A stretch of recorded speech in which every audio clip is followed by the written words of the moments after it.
اعوذ باللہ من الشیطان الرجیم اللہم صلی علی محمد و آل محمد۔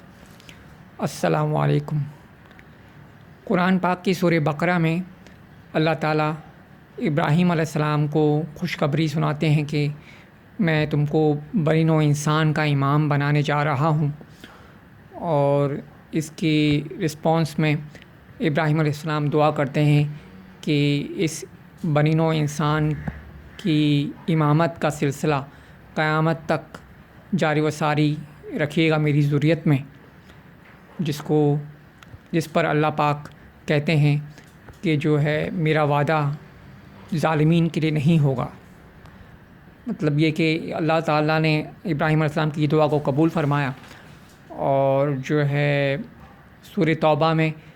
بھی آیت نمبر 103 میں اللہ تعالیٰ فرماتے ہیں نبی محمد صلی اللہ علیہ وسلم کو کہ زکوٰۃ لے لو مسلمانوں کے مالوں میں سے، اور ان کے مال کو اور ان کے نفس کو پاک کر دو، اور جو ہے ان کو دعائے رحمت دے دو۔ تو اس سے معلوم ہوتا ہے کہ جو ہے ہر دور میں، ہر زمانے میں ایک اتھارٹی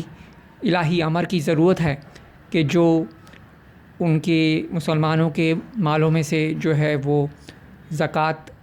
صدقات لے لے، اور ان کے مال کو اور ان کے نفس کو پاک کر دے، اور ان کو دعائے رحمت دے دے۔ اور اسی سلسلے میں نبی محمد صلی اللہ علیہ وسلم جب اس دنیا سے جانے سے پہلے انہوں نے غدیر خم کے مقام پر یہ اعلان کیا کہ جس کا میں مولا ہوں اس کا علی مولا ہے، اور حدیث ثقلین میں بھی جو ہے انہوں نے یہ بتایا کہ جو ہے وہ قرآن پاک اور اہل بیت کو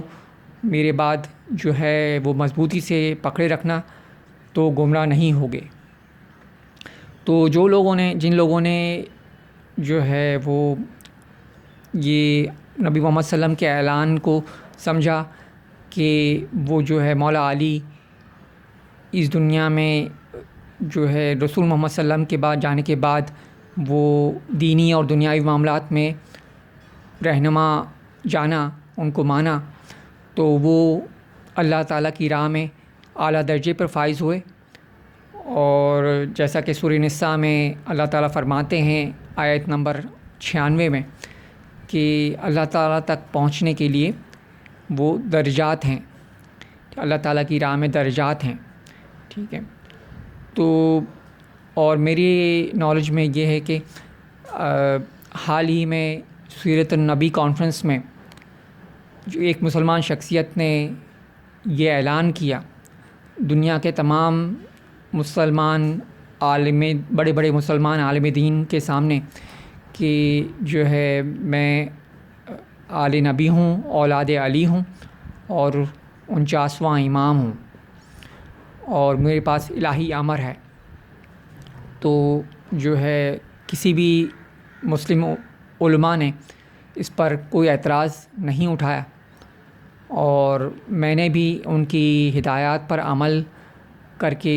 تجربہ کیا ہے، جس سے میری روح کو اعلیٰ درجے کا سکون پہنچا ہے اور پہنچتا ہے۔ اب فیصلہ آپ لوگوں کے ہاتھ میں ہے کہ آپ کس مسلمان شخصیت کو جس نے جو آپ کی نالج میں ہو کہ جس نے امامت کا دعویٰ کیا ہو، اعلان کیا ہو، ٹھیک ہے، آپ کس کو اپنے